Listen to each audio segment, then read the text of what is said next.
Mister Nagaraj Kudkli an advocate, agriculturist and an artist. ನಾವು ಯಾವುದಕ್ಕೆ ಹೆದರ್ತದಲ್ಲ, ಮೊಸಳೆ ದೊಡ್ಡ ದೊಡ್ಡ ಮೀನುಗಳು, ಅದು ಇದು ಹಾವಿರೋ ಹೊಳೆಗೆ ಹೆದರಿಕೆನೇ ಇಲ್ಲ ನಮಗೆ. ಈ ಹೋಟ್ಲರಿಗೆ ಚೀಟ್ ಮಾಡ್ತಿದ್ವಿ ಸಣ್ಣ ಪುಟ್ಟ. ನಮ್ಮ ಮನೆತನ ದೆವ್ವನ್ ಬಿಡಿಸೋ ಮನೆತನ, ಪಿಶಾಚಿಗಳನ್ನು ಬಿಡಿಸೋ ಮನೆತನ, ಭೂತನ ಬಿಡಿಸೋ ಮನೆತನ. ನನಗೆ ಒಂದನೇ ದೇವರು ನನ್ನ ತಂದೆ ತಾಯಿ, ಎರಡನೇ ದೇವರು ನಾನು ಈ ಮಟ್ಟಕ್ಕೆ ಬರ್ಬೇಕಾದ್ರೆ ಡಾಕ್ಟರ್ ರಾಜ್ಕುಮಾರ್. ಲಕ್ಷಾಂತರ ರೂಪಾಯಿ ಖರ್ಚು ಮಾಡ್ಕೊಂಡು ಒಳ್ಳೊಳ್ಳೆ ಹೀರೋಯಿನ್ಸ್ ಕರೆಸಿ ಅವರಿಗೆ ಮನೋರಂಜನೆ ಕೊಡ್ತೀನಿ. ನಮ್ಮೂರವ್ರಿಗೆ ನನಗೇನೇನೋ ಅವಳನ ಮಾಡಿದ್ರು, ಬೈದ್ರು, ಮಾಡಿದ್ರು, ಈಗೋ ಬೈತಾ ಇದಾರೆ. I don't care. ನಮಸ್ಕಾರ. ನಮಸ್ಕಾರ ಸರ್. ಈ ವಯಸ್ಸಿನಾಗೂ ಇಷ್ಟೊಂದು ಎನರ್ಜೆಟಿಕ್ ಆಗಿದ್ದೀರಿ, ಹೆಂಗ? ಏನು ನಿಮ್ಮದು ಡೈಲಿ ರೂಟೀನ್ ಸರ್? ಈ ವಯಸ್ಸಿನಾಗ ಅಂದ್ರೆ ಏನು, ನನಗೇನು ವಯಸ್ಸಾಗೈತೆ ರೀ? Age is only the number. Age is only the number. ಈಗೇನಾಗಿದೆ ಅಂದರೆ ನನ್ನ ಆರೋಗ್ಯ ಎನರ್ಜೆಟಿಕ್ ಆಗದಿರಿ ಅಂತ ಅನ್ನೋದಕ್ಕೆ ಮೂಲ ಕಾರಣ ನಾವು ರೈತರ ಮಕ್ಕಳು. ಸಣ್ಣರಿದ್ದಾಗ ಸಾಕಷ್ಟು ದನ ಕಾದು ಅರ್ಲಿ ಮಾರ್ನಿಂಗ್ 5 ಗಂಟೆಗೆ ಎದ್ದು ಚಳಿ ಮಳೆ ಬಿಸಿಲು ದನ ಕಾಯಕ್ಕೆ ಹೋಗ್ತಿದ್ವಿ ರಜೆ ಇದ್ದಾಗ. ಆಮೇಲೆ ಅದ್ರ ಜೊತೆ ಓದೋದು, ರೈತಾಪಿ ಕೆಲಸ, ಹೊಳೆಯಲ್ಲಿ ಈಜಾಡೋದು. ಹೀಗಾಗಿ ನಮಗೆ ನ್ಯಾಚುರಲ್ ಫುಡ್ಡು, ನ್ಯಾಚುರಲ್ ಇಮ್ಯುನಿಟಿ ಬಂದುಬಿಡ್ತು. ಆಮೇಲೆ ಹೈಸ್ಕೂಲ್ಗೆ ಓಡಾಡ್ತಿದ್ವಲ್ಲ ಸರ್, ಉಕ್ಕಡ್ಗ, ನಮ್ಮೂರಾಗ ಹೈಸ್ಕೂಲಲ್ಲಿ ಉಕ್ಕಡ್ಗಾತ್ರಿಂದ ಇದಕ್ಕೆ ತುಮ್ಮಿನಕಟ್ಟಿಗೆ 2 and fro 12 ಕಿಲೋಮೀಟ್ರ್ ನಡಿಬೇಕು. ನಡೆಯೋದು, ರೊಟ್ಟಿ ಗಿಟ್ಟಿ ಮೊಸರು ಇಂಥವೆಲ್ಲ ತಿನ್ನೋದ್ರಿಂದ ಇದು ನ್ಯಾಚುರಲಿ ನಮಗೆ ರೆಸಿಸ್ಟೆನ್ಸ್ ಪವರ್ ಬಂದ್ಬಿಡ್ತು. ಆಮೇಲೆ ದನ ಕಾಯಕ್ಕೆ ಹೋದಾಗ ಫಿಲ್ಟರ್ ನೀರಿಲ್ಲ, ನಾವು ಹೊಳೆ ನೀರು ಕುಡಿತಿದ್ದು, ಹೊಳೆಯಾಗ ರಾ ವಾಟ್ರ್ ಬಂದರೂ ಕುಡಿಯೋದ, ಯಾವ ಫಿಲ್ಟ್ರ್ ಇಲ್ಲ, ಎಂಥದಿಲ್ಲ. ಇನ್ನೇನು ಹಂಡೆದಾಗ ಹಾಕ್ತಿದ್ರಿ ನೀರು.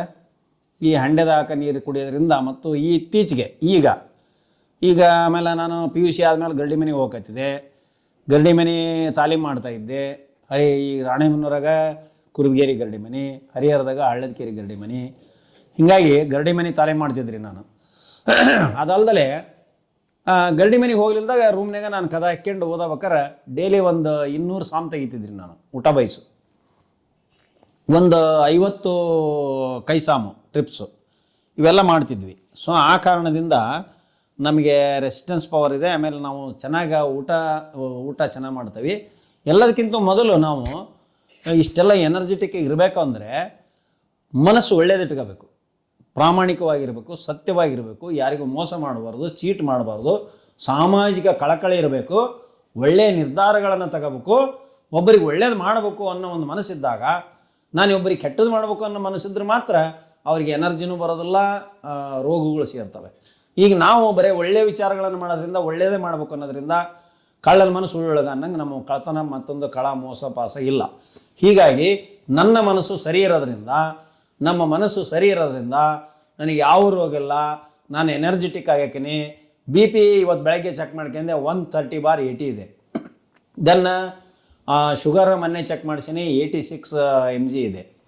ಹಿಮೋಗ್ಲೋಬಿನು 13.6, 14.5, ಆಮೇಲೆ 15.9 ಬಂದಿದೆ, ಹೈಯೆಸ್ಟ್ ಬಂದಿದೆ. But not less than 13 gram ನನಗೆ ಹಿಮೋಗ್ಲೋಬಿನ್ ಇರ್ತದೆ. ಸೊ ಹೀಗಾಗಿ ನನ್ನ ಹೆಲ್ತ್ ಸಿಸ್ಟಮು ಕರೆಕ್ಟ್ ಇದೆ. ಸ್ವಲ್ಪ ಕೋಲ್ಡ್ ಎಫೆಕ್ಟು, ಡಸ್ಟ್ ಅಲರ್ಜಿ ಇವು ಬಿಟ್ಟರೆ ಬೇರೆ ಯಾವೂ ನನಗೆ ಕಾಯಿಲೆಗಳಿರೋದಿಲ್ಲ. ಬಟ್ ನನಗೆ duty is God, work is worship, ಬಸವಣ್ಣವರ ತತ್ವ ಸಿದ್ಧಾಂತ ಈ ರೀತಿ ನಾ ಬಂದ್ಬಿಟ್ಟೆ. ನಿಮ್ಮ ಬಾಲ್ಯ ನೀವು ಓದಿದ್ದು ಎಲ್ಲಿ ಸರ್? ಒಂದು ಸಣ್ಣ ಇನ್ಫಾರ್ಮೇಶನ್ ಕೊಡಿ ಸರ್. ನಾನು ಬಾಲ್ಯ ನಮಗೆ ಸ್ಕೂಲ್ ಇದ್ದಿಲ್ಲ.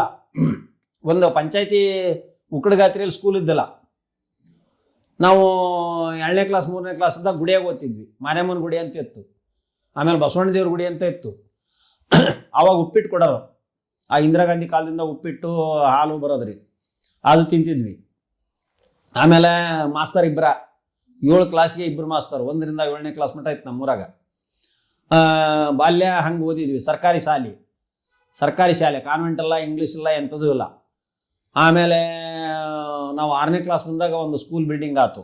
3 ಹಾಲಿಂದ ಒಂದು ಸ್ಕೂಲ್ ಬಿಲ್ಡಿಂಗ್ ಮಾಡಿದರು ಪಂಚಾಯತಿಯಿಂದ. ಸೊ ಆವಾಗ ನಾವು ಇದು ಮಾಡಿದ್ವಿ. ಆಮೇಲೆ ಪಬ್ಲಿಕ್ ಎಕ್ಸಾಮಿಗೆ ಸಿರಿಗೇರಿಗೆ ಹೋಗ್ಬೇಕಾಗಿತ್ತು ನಾವು. ಹರಿಹರ ತಾಲೂಕು ಸಿರಿಗೇರಿ 12 ಕಿಲೋಮೀಟ್ರ್ ನಡ್ಕೊಂಡು ಹೋಗಿದ್ದೇವೆ ನಾವು. ನಡ್ಕೊಂಡು ಬಂದವಿ ಪರೀಕ್ಷೆ ಬರೆಯಬೇಕು, ಪಬ್ಲಿಕ್ ಪರೀಕ್ಷೆ. ಆಮೇಲೆ ಅಲ್ಲಿ ಪರೀಕ್ಷೆದಾಗ ಸಿರಿಗೇರಿಗೆ ಪಾಪ ನೆನೆಸ್ಬೇಕು ಅವ್ರನ್ನ. ಅನ್ನ ಹಾಕಿದ ದೇವ್ರುಗಳು ಅವರು ಸಿರಿಗೇರಿಯರು. ಅದೇ ಈ ಹರಿಹರ ತಾಲೂಕು ಸಿರಿಗೇರಿ ಅಂತ ಐತ್ರಿ, ಬಾನವಳ್ಳಿ ಹತ್ರ ಸಿರಿಗೇರಿ, ನಂದಿಗುಡಿ ಸಿರಿಗೇರಿ, ಬಾನವಳ್ಳಿ ಕಡೆ ಸಿರಿಗೇರಿ. ಆ ಸಿರಿಗೇರಿಗೆ ನಾನು ಇವತ್ತು ಕೈ ಮುಗಿತೀನಿ. ಯಾಕಂದ್ರೆ ಅನ್ನ ನುಗ್ಗಿಕಾಯಿ ಸಾರು ಹಾಕೋರು. ಅವಾಗ ನಮ್ಗೆ ಅನ್ನ ಇರ್ತದಲ್ಲ, ನಾವು ಬಯಲುಸೀಮೆ ಇತ್ತಲ್ಲ ಉಕ್ಕಡಗಾತ್ರಿ, ನಮಗೆ ಬರೇ ಜೋಳ ರಾಗಿ ಉಣ್ತಿದ್ವಿ. ಅವ್ರ ಅನ್ನ, ನುಗ್ಗಿಕಾಯಿ ಸಾರು, ಆಮೇಲೆ ಒಗ್ಗರಣೆ ಮಂಡಕ್ಕೆ, ಉಪ್ಪಿಟ್ಟು, ಮಜ್ಜಿಗೆ ಇಂಥವೆಲ್ಲ ಕೊಡಾರ. ಅವ್ರ ರೊಟ್ಟಿ ಮುದ್ದೆ ಕಡಿಮೆ ಸರ, ಸಂಪ ಅನ್ನ ನುಗ್ಗೆಕಾಯಿ ಸಾರು ಉಣ್ತಿದ್ವಿ. ಆ ಕಡೆ ಎಲಿಬಳ್ಳಿ ಅದು ಇದು ಇರೋದು. ಆಮೇಲೆ ಹಿಂಗಾಗಿ ಅವ್ರು ಭತ್ತನೂ ಬೆಳೀತಿದ್ರು. ಅವರು ದಿನ ಒಬ್ಬೊಬ್ಬರ ಮನೆಗೆ ಗೌಡ್ರ ಮನೆಗೆ. ಹಿಂಗಾಗಿ ಅಲ್ಲಿ ಊರೊಳಗೆ ಒಂದು ಬಾವಿ ಇತ್ತು ಸರ, ಬಾವಿಯ ಸ್ನಾನ ಮಾಡ್ತಿದ್ವಿ. 7ನೇ ಕ್ಲಾಸ್ ಪರೀಕ್ಷೆ ಬರೆದ್ವಿ, 2nd ಕ್ಲಾಸ್ ಪಾಸ್ ಆದೆ. ಅವತ್ತು ನಾವು 4 ಮಂದಿ 4ಕ್ಕೆ ಪಾಸ್ ಆದ್ವಿ. 100% ರಿಸಲ್ಟ್ ನಮ್ಮದು 1972 SLC. ಇದು 7ನೇ ಕ್ಲಾಸು. ಅಲ್ಲಿಂದ 8ನೇ ಕ್ಲಾಸಿಗೆ ತುಮ್ಮಿನಕಟ್ಟಿಗೆ ಹೋದ್ವಿ. ತುಮ್ಮಿನಕಟ್ಟಿ SLC 1975ದಲ್ಲಿ SLC ನಾನು 2nd ಕ್ಲಾಸ್ನೇ ಪಾಸ್ ಆದೆ. 3 ವರ್ಷ ಓಡಾಡಿದ್ದೇವೆ. ಇದು ಬಾಲ್ಯ ಜೀವನ. ಬಗರೆ ಆಡ್ತಿದ್ದೆ, ಮತ್ತು ಗೋಲಿ ಆಡ್ತಿದ್ದೆ, ದನ ಕಾಯ್ತಿದ್ದೆ, ಹೊಳೆಯಾಗ ಮುಟ್ಟಾಟ ಆಡ್ತಿದ್ವಿ, ಮುಣಿಗೆ ನೀರಾಗ. ಹೊಳೆ ಸುಮಾರು ತುಂಬಿದೊಳೆಯಾಗೂ ಅರ್ಧ ಹೊಳೆ ಮಟ್ಟ ಈಜಾಡ್ತಿದ್ವಿ ನಾವು 13-15 ವಯಸ್ಸಿನಾಗ. ನಾವು ಯಾವುದಕ್ಕೆ ಹೆದರ್ತದಲ್ಲ, ಮೊಸಳೆ ದೊಡ್ಡ ದೊಡ್ಡ ಮೀನುಗಳು, ಅದು ಇದು ಹಾವಿರೋ ಹೊಳೆಗೆ ಹೆದರಿಕೆನೇ ಇಲ್ಲ ನಮಗೆ. ಹಂಗಾಗಿ ನಾವು ತುಂಗಭದ್ರಾ ನದಿ, ಉಕ್ಕಡಗಾತ್ರಿ ಇದ್ರಿಗೆ ಪ್ರತಿಯೊಂದು ಇಂಚಿಂಚು ಜಾಗದಲ್ಲೂ ನಾವು ಈಜಾಡಿದ್ದೇವೆ. ಲಾಯರ್ ಆದಮೇಲೂ ಈಜಾಡಿದ್ದೇವೆ. ಇತ್ತೀಚೆಗೆ ವರ್ಕ್ ಆದಮೇಲೆ ಹೊಳೆಗೆ ಈಜಾಡಿ. ನೀರು ಸ್ವಲ್ಪ ಪೊಲ್ಯೂಷನ್ ಬರ್ತದೆ ಈಗ ಈಜಾಡೋದು ಬಿಟ್ಟಿದ್ದೇನೆ. ಯಾಕಂದರೆ ರೋಗ ರುಜಿನಾದಿ ಬರ್ತಾವೆ, ಬ್ಯಾಕ್ಟೀರಿಯಾ ಜಾಸ್ತಿ ಆಗ್ಯಾವ ಆ ಹೊಳೆ ನೀರಾಗ, ಕುಲುಷಿತ ಆಗಿದ್ದಾವೆ. ಆ ಕಾರಣದಿಂದ ಈಗ ನಾನು ಹೊಳೆಯಲ್ಲಿ ಜಳಕ ಮಾಡೋದು ಕಡಿಮೆ. ಇನ್ನು ನೀವು ಕಾಲೇಜ್ ಸ್ಟೂಡೆಂಟ್ ಇದ್ದಾಗ ಹೆಂಗಿದ್ರಿ ಸರ್? ಓಡಾಡ್ತನ ಹೆಂಗಿತ್ತು? ಕಾಲೇಜ್ ಸ್ಟೂಡೆಂಟ್ ಇದ್ದಾಗ ಸ್ವಲ್ಪ ನಾವು, ನಮ್ಮದು ಒಂದು ಟೀಮ್ ಇತ್ತು ಸರ್, ಒಂದು 15-20 ಹುಡುಗರು ಟೀಮ್ ನಮ್ಮದು. ಓಡಾಡ್ತಾಳ ಅಂದ್ರೆ ಕೆಟ್ಟದ್ದೇನೂ ಮಾಡ್ತಿದ್ದಿಲ್ಲ ನಾವು. ಸ್ವಲ್ಪ ಏನೋ ಹೋಟ್ಲಾಗ ಊಟ ಪಾಠ ಇದು ಇಲ್ಲದ್ರೆ ಮಾಡಿದರೆ ನಮ್ಗೆ ಹಸು ಜಾಸ್ತಿ. ಆಮೇಲೆ ಮನೆಯಿಂದ ದುಡ್ಡು ಭಾಳ ಕಡಿಮೆ ಕಳ್ಸೋರು. ನಾವೆಲ್ಲ ಬಡವ್ರು ಹುಡ್ರದ್ದು ಒಂದು ಟೀಮು. ಹೊಟ್ಟಿಗೆ ಆಗ್ಲಿದ್ದಕ್ಕೆ ಒಮ್ಮೆಮ್ಮೆ ಈ ಹೋಟ್ಲರಿಗೆ ಚೀಟ್ ಮಾಡ್ತಿದ್ವಿ. ಸಣ್ಣ ಪುಟ್ಟ ಒಂದು ಸ್ವಲ್ಪ ಅರ್ಧ ಉಪ್ಪಿಟ್ಟು ತಿನ್ನೋದು, ಅದರ ಕೂದಲ ಹಾಕೋದು, ಆಮೇಲೆ ಮತ್ತು ಹೊಸ ಉಪ್ಪಿಟ್ಟು ತರಿಸೋದು, ಅದನ್ನು ತಿನ್ನೋದು. ಹಿಂಗಾಗಿ ಹೊಟ್ಟೆ ತುಂಬ್ಕೊಂಡು ಬರ್ತಿದ್ವಿ ಸಣ್ಣ ಪುಟ್ಟ. ಕಾಲೇಜ್ದ ಇದ್ರಾಗ ಅಂಥ ಓಡಾಡ್ತಾನೆ ಇಲ್ಲ. ಆಮೇಲೆ ಲೇಡೀಸ್ ಜಾಸ್ತಿ ಓದ್ತಿದ್ದಿಲ್ರಿ. ನಾವು ಒಂದು ಕ್ಲಾಸ್ನಾಗ 30 ಹುಡುಗರು ಜಂಟ್ಸ್ ಅದಾವೆ ಅಂದರೆ ಒಂದು 5-6 ಮಂದಿ ಹುಡುಗಿಯರು. ಅವು ಸಹಿತ ಕ್ಲೋಸ್ ಇರೋವು. ಸುಮ್ಮನೆ ಅದ್ರಾಗ ಸ್ವಲ್ಪ ಕಾಡಿಸ್ತಿದ್ವಿ, ಹಿಂಗೆ ಅಂತ ಡುಮ್ಮಿ ಅದು ಇದಂತ ಸ್ವಲ್ಪ ಹಾಸ್ಯಾಸ್ಪದ ಮಾಡ್ತಿದ್ವಿ. ಅವರು ಏನು ಇದು ಮಾಡ್ತಿದ್ದಿಲ್ಲ. ಅವರು ನಮಗೆ ಬೈಯಾರು, ನಾವು ಅವ್ರಿಗೆ ಬೈತಿದ್ವಿ. ಇದು ಬಿಟ್ಟರೆ ಅವರಿಗೆ ಯಾವುದೇ ಕಿರುಕುಳ ಕೊಡ್ತಿದ್ದಿಲ್ಲ, ಕಾನೂನಿಗೆ ಅಪಚಾರ ಆಗೋಂಥದ್ದು ಏನೂ ಮಾಡ್ತಿದ್ದಿಲ್ಲ. ಸುಮ್ಮನೆ ಅವ್ರಿಗೆ ಹಾಸ್ಯಾಸ್ಪದವಾಗಿ ಅವರಿಗೆ ಕಾಡಿಸ್ತಿದ್ವಿ. ಸುಮ್ಮನೆ ಹಾಸ್ಯಾಸ್ಪದ ಕಾಡಾಟ, ಅದು ಬಿಟ್ಟರೆ ಏನಲ್ಲ. ಸರ್, ನೀವು ಜಗತ್ ಪ್ರಸಿದ್ಧ ಕ್ಷೇತ್ರ ಉಕ್ಕಡಗಾತ್ರಿ ಮೂಲತಃ ಅಂತ ಅನ್ನೋದು ಭಾಳ ಖುಷಿ ವಿಚಾರ ಸರ್. ನೀವು ನಿಮ್ಮ ಊರಿಗೆ ಉಕ್ಕಡಗಾತ್ರಿಗೆ ನಿಮ್ಮದೇ ಆಗಿರ್ತಕ್ಕಂಥ ಏನು ಕೊಡುಗೆ ಸಹಾಯ ಮಾಡಿರಿ ಸರ್ ಇನ್ನೂರಿಗೂ? ಉಕ್ಕಡಗಾತ್ರಿ ಶುರು ನೋಡಿ ಸರ್, ಅದ್ಭುತವಾದಂಥ ಕ್ಷೇತ್ರ. ನೀವು ಉಕ್ಕಡಗಾತ್ರಿ ಅಂದಾಕ್ಷಣ ಅದ್ರ ಇತಿಹಾಸ ಹೇಳಲೇಬೇಕು. ನಾವು ಉರೇಕಂಡ ಜಗದ್ಗುರು, ಅಲ್ಲಿ ಆಸ್ಥಾನದಿದ್ದಂಥ ಕರಬಸವೇಶ್ವರ ಯೋಗಿಗಳು, ಸನ್ಯಾಸಿಗಳು ಮೈಸೂರಿಗೆ ಹೋಗಿದ್ದಾರೆ. ಮೈಸೂರು ಮಹಾರಾಜರಿಗೆ ಅಲ್ಲಿ ಊಟದ್ದು ಸ್ವಲ್ಪ ಅಸ್ತವ್ಯಸ್ತ ಆಗಿ ಅವ್ರ ಆರೋಗ್ಯ ಸರಿ ಇದ್ದಿಲ್ಲ. ಇವರು ಆರೋಗ್ಯ ಸರಿ ಮಾಡಿಸಿ ಅವ್ರಿಗೆ ಊಟ ಮಾಡಿಸಿ ಹಂಗೆ ಈ ಕಡೆ ಉತ್ತರಾಭಿಮುಖವಾಗಿ ಬಂದಾಗ ತುಂಗಭದ್ರಾ ನದಿ ಸಿಕ್ಕಿದೆ. ತುಂಗಭದ್ರಾ ನದಿಯಲ್ಲಿ ನಮ್ಮ ಇದರಲ್ಲಿ ಬಂದು ನೆಲೆಸಿದ್ದಾರೆ. 17ನೇ ಶತಮಾನದಲ್ಲಿ ಅವರು ಜೀವೈಕ್ಯ ಆಗ್ಯಾರ. ಅಲ್ಲಿ 21 ಅಡಿ ಆಳದಲ್ಲಿ ಅವ್ರದ್ದು ಜೀವೈಕ್ಯ ಮಾಡಿದಂಥ ಒಂದು ಸ್ಕೆಲಿಟನ್ ಅದು ಈಗಲೂ ಇದೆ. ಕರ್ಬಸಜ್ಜಂದು ಜೀವೈಕ್ಯ ಆಗ್ಯಾರ. ಅವರು ದೆವ್ವ, ಭೂತ, ಗಾಳಿ, ಆ ದೈವ ಸಂಭೂತ ಆ ನೆಲದಲ್ಲಿ ಇದ್ದರೇ ಒಂದು ದೈವ. ಆ ನೆಲದಲ್ಲಿ ಹುಟ್ಟಿರೋದೇ ನಮ್ಮದು ಭಾಗ್ಯ. ನನ್ನ ಪ್ರಕಾರ ಜಗತ್ತಿನ ಯಾವ ದೈವಿ ಶಕ್ತಿಗಳಿಗಿಂತೂ ಹೆಚ್ಚಿನ ಶಕ್ತಿ ನಮ್ಮೂರು ಉಕ್ಕಡಗಾತ್ರಿಯಲ್ಲಿದೆ. ಬರೀ ಆ ನೆಲದಲ್ಲಿ ಹೋಗಿ ಬಂದರೆ ದೆವ್ವ, ಪೀಡೆ, ಪಿಶಾಚಿಗಳು ಹೋಗ್ತವೆ. ಆಮೇಲೆ ನಮ್ಮ ಮನೆತನ ದೆವ್ವನ ಬಿಡಿಸೋ ಮನೆತನ, ಪಿಶಾಚಿಗಳನ್ನು ಬಿಡಿಸೋ ಮನೆತನ, ಭೂತನ ಬಿಡಿಸೋ ಮನೆತನ. ನಮ್ಮ ಅಪ್ಪರು, ನಮ್ಮ ಅಜ್ಜರು, ನಮ್ಮ ಮುತ್ತಜ್ಜ, ಅದರ ಮುತ್ತಜ್ಜ ನಾಗಪ್ಪಜ್ಜನ ಹೆಸರು ನನಗಿಟ್ಟಿರೋದೇ ಅಲ್ಲಿಂದ. ನಮ್ಮ ಮೂಲ ಪುರುಷ ನಾಗಪ್ಪಜ್ಜರು ನಮ್ಮ ಅಜ್ಜರಿದ್ರು. ಆಮೇಲೆ ಹೊತ್ತಿಗೆ ನಾಗಪ್ಪಜ್ಜ ಅಂತ ಇದ್ರು. ಹೊತ್ತಿಗೆ ನಾಗಪ್ಪಜ್ಜರು ಕೂಡ ಕರ್ಬಸಜ್ಜರು ಭಕ್ತರು. ಅವ್ರ ಗುಡಿನ ಅಲ್ಲೇ ಕರ್ಬಸಜ್ಜನ ಗುಡಿ ಇದ್ರಿಗೆ ಸಣ್ಣದೊಂದು ಗುಡಿ ಕಟ್ಟಿದ್ದಾರೆ, ನಾಗಪ್ಪಜ್ಜರ ಗುಡಿ. ಅದು ಕೂಡ ನಮ್ಮ ಸಮಾಜದರೇ, ನಮ್ಮ ಸಂಬಂಧಿಕರದೇ. ಸೊ ನಮ್ಮ ಮೂಲ ಪುರುಷ ಶಿವರಾಮಪ್ಪಜ್ಜ ಇವರೆಲ್ಲರೂ ಅದಕ್ಕಿಂತ ಮೊದಲು ನಾಗಪ್ಪಜ್ಜ ಅಂತ ನಮ್ಮ ಅಜ್ಜರ ಬಳಗದಿಂದ ಶಿವರುದ್ರಪ್ಪಜ್ಜ ಅಂತ, ಶಿವರಾಮಪ್ಪಜ್ಜ ಅಂತ ಇವರೆಲ್ಲರೂ ಕರ್ಬಸಜ್ಜನ ಸೇವೆ ಮಾಡಿರೋದ್ರಿಂದ ನಮ್ಮ ಮನೆಯಲ್ಲೂ ಗದ್ದಿಗೆ ಇತ್ತು. ಅದರಿಂದ ನಮ್ಮ ಅಜ್ಜರು ಹೇಳಿದರು. ನಮ್ಮ ಅಜ್ಜರಿಂದ ನಮ್ಮಪ್ಪರಿಗೆ ಆಶೀರ್ವಾದ ಆಯ್ತು, ನಮ್ಮಪ್ಪರಿಂದ ನಮಗೆ ಬಂತು. ಈವನ್ ಚಿಂದೋಡಿ ಮನೆತನ, ಚಿಂದೋಡಿ ಲೀಲಾ, ಚಿಂದೋಡಿ ಗೌರಮ್ಮ, ಮರಿಸಾಬು, ದಾವಣಗೆರೆ ವಿನೋಬನಗರದ ಭಾಳ ಮಂದಿ ಅವಾಗ 75ನೇ ಇಸ್ವಿಯಾಗ ಸಾಕಷ್ಟು ಮಂದಿ ನಮ್ಮಪ್ಪಗೆ ಭಕ್ತರು. ನಮ್ಮಪ್ಪ ಜೀವಂತ ಒಬ್ಬ ನಡೆದಾಡುವ ದೇವರಿದ್ದಂಗೆ ಸಂಸಾರದಲ್ಲಿ ಇದ್ಕೊಂಡು ಕಾಲಿಗೆ ಚಪ್ಪಲಿ ಮೆಟ್ತಿದ್ದಿಲ್ಲ, ಬರಿಗಾಲಿನಿಂದ ಓಡಾಡೋದು, ಎಲ್ಲಿ ಹೋದ್ರೂ ಬರಿಗಾಲಿನಿಂದ ಓಡಾಡೋದು. ಯಾವುದೋ ನಾನ್ ವೆಜ್ ಗಿನ್ವೆಜ್ ಯಾವುದೂ ತಿಂತಿದ್ದಿಲ್ಲ. ಬಟ್ ನಮ್ಮಪ್ಪರದೊಂದೇ ಮಿಂಚಲೆನ್ನುತ್ತಾ ಬಹು ಜ್ಯೋತಿಯನ್ನು ಹಚ್ಚಿ ಡಾಂಬಿಕ ಪೂಜೆ ಮಾಡುವರಯ್ಯ, ಸ್ನಾನ ಮೈಗೆಲ್ಲ ಸ್ನಾನ ಮನಸ್ಸಿಗೆ, ಮನಸ್ಸನ್ನು ಪರಿಶುದ್ಧವಾಗಿ ಇಟ್ಕೊಳ್ರಿ, ನುಡಿದಂತೆ ನರಡಿರಿ ಅಂತ ಭಾಳ ಸ್ಟ್ರಿಕ್ಟ್. ನಮ್ಮನ್ನೆಲ್ಲ ಹೊಡೆದು ನಮ್ಮನ್ನು ಭಾಳ ಹೊಡೆಯೋದು ಬೈಯೋದು. ಏನು ಡಾಕ್ಟರ್ ರಾಜ್ಕುಮಾರ್ ಹೇಳ್ತಿದ್ರಲ್ಲ, ನಮ್ಮಪ್ಪ 8 ಕೊಟ್ಟಿದ್ರು, ನಮ್ಮಪ್ಪ ಲೆಕ್ಕಾಚಾರದ ಭಾಳ ಸಿಸ್ಟಮೆಟಿಕ್ಕು, ಭಾಳ ಹೊಡಿತಿದ್ರು ನಮ್ಮನ್ನು. ಅವ್ರು ಆ ರೀತಿ ಹೊಡೆದಕ್ಕೆ ನಾನು ಇವತ್ತು ಈ ಮಟ್ಟಕ್ಕೆ ಬಂದಾನೆ ಅಂತ ಡಾಕ್ಟರ್ ರಾಜ್ಕುಮಾರ್ ಹೇಳ್ತಿದ್ರು. ಡಾಕ್ಟರ್ ರಾಜ್ಕುಮಾರ್ ನನಗೆ ಅವರು ರೋಲ್ ಮಾಡಲ್, ನನಗೆ ದೇವರೇ. ನನಗೆ 1ನೇ ದೇವರು ನನ್ನ ತಂದೆ ತಾಯಿ, 2ನೇ ದೇವರು ನಾನು ಈ ಮಟ್ಟಕ್ಕೆ ಬರ್ಬೇಕಾದ್ರೆ ಡಾಕ್ಟರ್ ರಾಜ್ಕುಮಾರ್. ಅವರ ನ್ಯಾಯವೇ ದೇವರು ಸಿನಿಮಾ ನೋಡಿ ನಾನು ಲಾಯರೇ ಆಗ್ಬೇಕು ಅಂತ ಕನಸು ಕಟ್ಟಿದವನು. ಆಮೇಲೆ ಅವರಂಗೆ ಬಾಡಿ ಬಿಲ್ಡ್ ಮಾಡ್ಬೇಕಂತ ಅವರಂಗೆ ನಾನು ತಾಕತ್ತು, ಇದು ತಾಯಿಗೆ ತಕ್ಕ ಮಗ, ಮಯೂರ, ಕೃಷ್ಣದೇವರಾಯ ಅದರೆಲ್ಲ ಕುಸ್ತಿ ಆಡ್ತಾನಲ್ಲ, ಹಿಂಗಾಗಿ ನಾನು ಕುಸ್ತಿ ಇದಕ್ಕೆ ಹೋಗ್ತಿದ್ದೆ, ಅಖಾಡಗಳಿಗೆ ಹೋಗ್ತಿದ್ದೆ, ಗಡಿ ಮನೆಗೆ ಹೋಗ್ತಿದ್ದೆ, ಬಾಡಿ ಬಿಲ್ಡ್ ಹಂಗೆ ಮಾಡ್ತಿದ್ದೆ. ಬಟ್ ನಾನು ಹುಟ್ಟಿದ್ನಿಂದ ಸ್ವಲ್ಪ ತೆಳ್ಳನ ವ್ಯಕ್ತಿ, ನಾನು ಭಾಳ ತೆಳ್ಳಗಿದ್ದೆ. ಸಣ್ಣನಿದ್ದಾಗ ಏನೋ ದಡಾರ ಎದ್ದು ಸ್ವಲ್ಪ ಫಿಸಿಕಲಿ ನಾನು ವೀಕ್ ಆಗಿದ್ದೆ, ಜ್ವರ ಗಿರ ಅದು ಬಂದು. ಸೊ ಅದು ಇತ್ತೀಚೆಗೆ ನಾನು ತಾಲೀಮ್ ಮಾಡಿ ಇಂಪ್ರೂವ್ಮೆಂಟ್ ಮಾಡ್ಕೊಂಡು ಈಗ ನಾವು ಐ ಆಮ್ 60 kg, 60 kg ಇದೀನಿ ಈಗ. ಈಗಲೂ ನಾನು ತಾಲೀಮ್ ಮಾಡ್ತಾ ಇದ್ದೀನಿ, ಈಗಲೂ ಗಡ್ಡಿ ಮನೆ ಇದು ಮಾಡ್ತಾ ಇದ್ದೀನಿ. ಅಡಿಕೆ, ತಂಬಾಕು, ಇದು ಟೀ ಕುಡಿಯೋ ಹ್ಯಾಬಿಟ್ ಇದೆ ನನಗೆ. ಟೀ ಇದು ಬಿಟ್ಟರೆ ಡ್ರಿಂಕ್ಸ್ ಆಗಲಿ ಅಥವಾ ಇದು ಸೇವನೆ ಆಗಲಿ, ತಂಬಾಕು ಸೇವನೆ ಆಗಲಿ, ಗುಟ್ಕಾ ಸೇವನೆ ಆಗಲಿ ಯಾವುದೂ ಇಲ್ಲ. ಏನಾದರೂ ಸ್ವಲ್ಪ ನಾನು ಆರ್ಗ್ಯುಮೆಂಟ್ ಮಾಡೋಕೆ ಬಾಯಿ ಒಣಗ್ತಾವಲ್ಲ, ಏಲಕ್ಕಿ ಇಲ್ಲ ಲವಂಗ ಹಾಕ್ಕೊಂತೀವಿ, ಅದು ಬಿಟ್ಟರೆ ಯಾವ ಚಟನೂ ನನಗಿಲ್ಲ, ಇವತ್ತಿಗೂ ಇಲ್ಲ. ಈ ಕ್ಷೇತ್ರಕ್ಕೆ ಕೊಡುಗೆ ಏನೇನು? ಕ್ಷೇತ್ರ ಕೊಡುಗೆ ಅಂದ್ರೆ ನಮ್ಮೂರಿಗೆ ನೋಡ್ರಿ, ನಮ್ಮೂರಾಗ ಎಲ್ಲ ಸಮಾಜದವ್ರು ನಾವು ಒಂದು ಅಣ್ತಂಬ್ಳು, ಊರಾಳರು ಅಂದ್ರೆ ಒಂದು ಅಣ್ತಂಬ್ಳು ಅನ್ನಂಗೆ ಹೋಗ್ತವೆ. ನಮ್ಮೂರ ಮುಸ್ಲಿಮ್ಸ್ ಇಲ್ಲ ಉಕ್ಕಡಗಾತ್ರಿ ಒಳಗೆ. ನಾಯಕರದವಿ, ನಾವು ನೇಕಾರದವಿ, ಪದ್ಮಶಾಲೆ ನೇಕಾರ, ನಾವು ಕುರುಬರು ಹಾಲ್ಮತ ಇದ್ದಾರೆ, ಲಿಂಗಾಯತರು ಇದ್ದಾರೆ, ಪಂಚಮಶಾಲೆಯರು ಇದ್ದಾರೆ, ಜಂಗಮರು ಇದ್ದಾರೆ, ಆಮೇಲೆ ಮಾದರ ಜನಾಂಗ ಇದೆ, ಚಲವಾದಿ ಜನಾಂಗ ಇದೆ, ನಾಯಕ ಜನಾಂಗ ಇದೆ, ಎಲ್ಲ ಜಾತಿಗಳು, ಮರಾಠರು ಇದ್ದಾರೆ, ಎಲ್ಲ ಜಾತಿಗಳು ನಾವೆಲ್ಲರೂ ಅಣ್ಣ ತಮ್ಮ ಕಕ್ಕ. ಇವತ್ತು ನಾನು ಲಾಯರ್ ಆಗಿ ಹೋಗೋದಿಲ್ಲ, ಊರಿಗೆ ಹೋದ್ರೆ ಕಕ್ಕ, ದೊಡ್ಡಪ್ಪ, ಸಣ್ಣಪ್ಪ, ಮಾವ, ಅಳಿಯ ಹಿಂಗೆ ಮಾತಾಡ್ತೀವಿ ನಾವು. ಅಲ್ಲಿ ಕುತ್ಕೊಂಡ್ರೆ ನಾನು ಲಾಯರ್ ಅಂತ ಯಾರೂ ಮಾತಾಡ್ಸಲ್ಲ. ನಾನು ಲಾಯರ್ ಆಗಿರೋದೂ ಇಲ್ಲ ಅಲ್ಲಿ. ನಾನೊಬ್ಬ ಕೂಲಿಕಾರನ ಜೊತೆ ಕೂಲಿಕಾರ ಆಗಿರ್ತೀನಿ, ಒಬ್ಬ ರೈತನ ಜೊತೆ ರೈತ ಆಗಿರ್ತೀನಿ. ಹಿಂಗಾಗಿ ನನ್ನ ಜೊತೆಗೆ ಎಮ್ಮಿಕಾಯಿ ಹುಡುಗರೆಲ್ಲರೂ ಎಲ್ಲರೂ ಬಂದು ಏಯ್ ಬಾರೋ ಅಂತ ಅಂತಾರೆ, ಹೋಗೋ ಅಂತಾರೆ. ನನಗೆ ಅದೇ ಪ್ರೀತಿ. ನಾನು ಲಾಯರನ್ನು ದಿಮಾಕ ಊರ ತೋರಿಸೋದಿಲ್ಲ, ಅದನ್ನು ತೋರಿಸಿದ್ರೆ ಅವ್ರು ಯಾರೋ ಮನಸ್ಸು ಬಿಚ್ಚಿ ಮಾತಾಡೋದಿಲ್ಲ.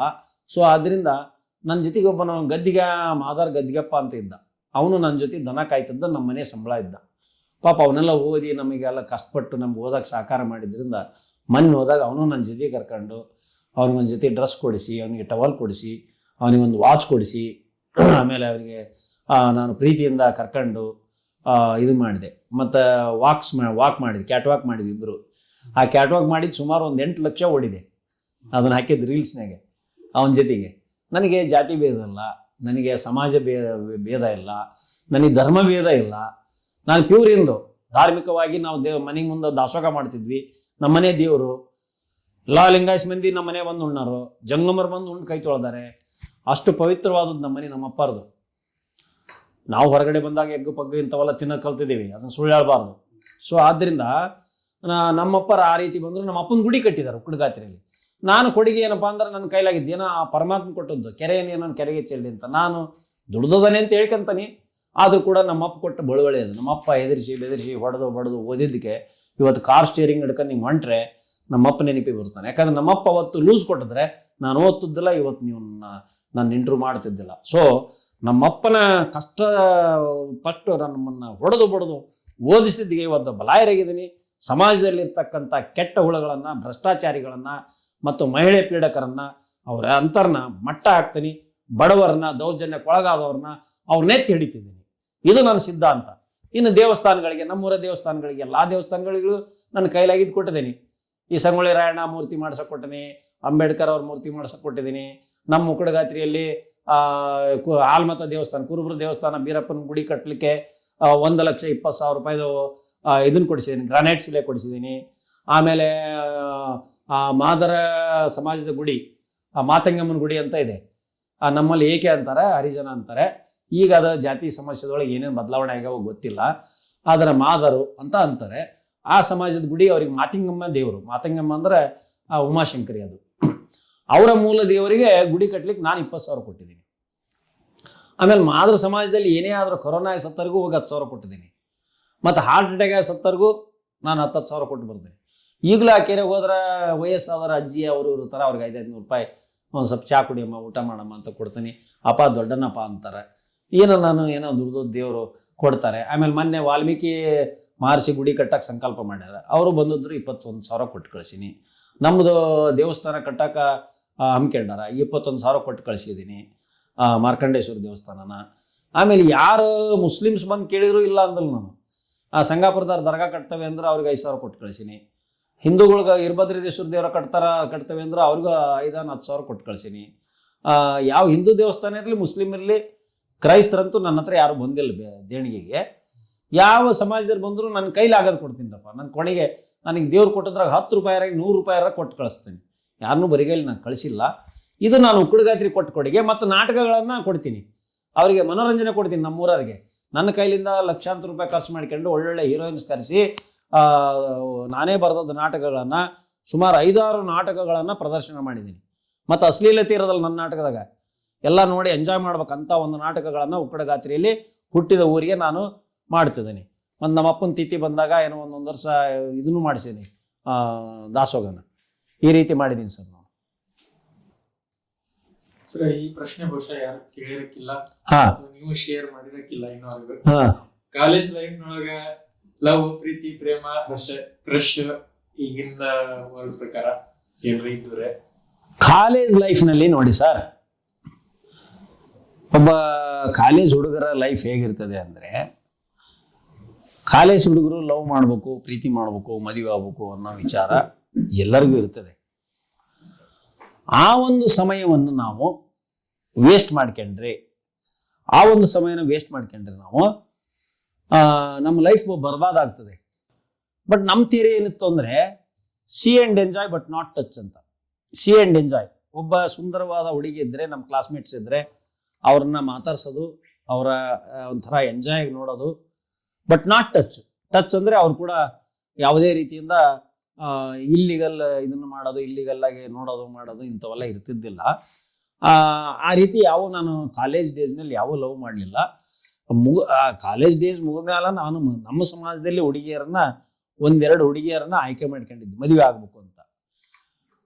ಮದುವೆ ಆಗ್ಬೇಕು ಅಂತ ಭಾಳ ಆಸೆ ಇಟ್ಕೊಂಡು ಒಂದು ಥರ ಲವ್ವೇ ಅದು. ನಾನು ಲವ್ವೇ ಅದು. ಹೊಸಪೇಟೆಯಲ್ಲಿ ಒಂದು ಹುಡುಗಿ ಮತ್ತು ರಾಣೆಬೆನ್ನೂರಿನಲ್ಲಿ ಒಂದು ಹುಡುಗಿ ನಾನು ಲವ್ ಮಾಡಿದ್ದೆ. ಲವ್ ಮಾಡಿದ್ರೆ ನಾನು ಹೆಂಗಂದ್ರೆ, ಹಿರಿಯರನ್ನ ಕಳಿಸಿ ನನಗೆ ಕೊಡ್ರಿ ಮದುವೆ ಆಗ್ತೀನಿ ಅಂತ ಕೇಳಿಸಿದ್ವಿ. ಯಾಕಂದ್ರೆ ಲವ್ ಮಾಡಿ ಇದು ಮಾಡಿ ಆ ಥರ ಅವರು ನಮ್ಮ ಮೇಲೆ ಅಪಪ್ರಚಾರ ಆಗೋದು.